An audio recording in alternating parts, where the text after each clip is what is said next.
So I recently posted a poem on my Facebook and got some pretty good feedback. And I've posted a few of these poems on my YouTube. Figure I'd upload this one because, yeah, it was probably one of the best things I've ever written. Definitely too long since I wrote. The truth is, I'm entirely too caught up to cope. My emotions are blanking me like a heavy coat. Anxiety, depression, and PTSD. Wish everyone could see the inside of me. So broken, lost, and frustrated, convinced in every room you hated. Your confidence deflated, but your desire to succeed remains greater. Continue on to take on every hater. Being clean for many years doesn't mean I don't shed tears, have fears, or care. Does not mean all my wreckage has disappeared, or that I'm not paired at times with people that are slightly impaired. Don't judge, but instead point out positive things. Point out the bright side, but remind how bad it stings when that prison chow bell rings and you wish you had wings. But it's reality now. For years straight, it's how I ate dinner. I've accepted that and have really moved forward. How little everything seems when you have a child. Your major problems become mild and schedule becomes wild. All worth it when I see him smile and remember it's my own child. Someone to actually live life for. Not about me anymore, and I refuse to look at it like a chore.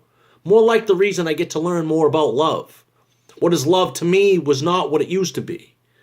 It opened my eyes and allowed me to see what I needed to see. What I needed to see was so very clear. Is it my mind not allowing me to stare? Or was it me refusing to dare? Was I simply not ready for change? Did I subconsciously forget to leave my deranged ways? Or is it my fucked up mental condition playing games? A lot of questions for someone 7 years clean. Still remain mean, but weirdly attracted to helping a fiend in need. Yeah, get over it, I do smoke weed. Some not thinking it's acceptable because of where it could lead. Although their opinion is valid, it does not make it a fact. I know a lot of people in those meetings that secretly smoke crack. So I'll stick with my green sack and no pharmaceuticals, and sticking with addicts is the wrong track. I like to stick with winners and people who are ahead of me, trying my best to see how they see and be how they be. Far cry from heading to the prison yard or library. The mountain I'm climbing is legendary. Let's look at the big picture here. Detoxes, hospitals, and prisons is where I spent most of my adult life.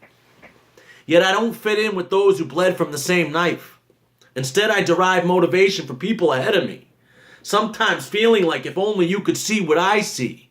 And in that, I figure out better ways to get where I need to be. Making mistakes constantly, but realizing who doesn't. Grateful I can turn to my brothers and cousins when I have run-ins with this anxiety. They calm it by simply pointing out the good in me. Ron, look at you all you've overcome. You shut up everyone that thought you weren't done. You never went on one run or succumbed to pressure under the gun. Instead, you help people and you take care of your son. Look at the kid, Ron. He's an adorable son of a gun. No matter. When life is hard, he gives me the charge to fight through all life struggles, no matter how large. Strive for greatness even if I fail, because failing is learning. So don't let mistakes derail me from my task at hand, which is to always show Coleman, to always strive to be a better man. Yeah, that's it.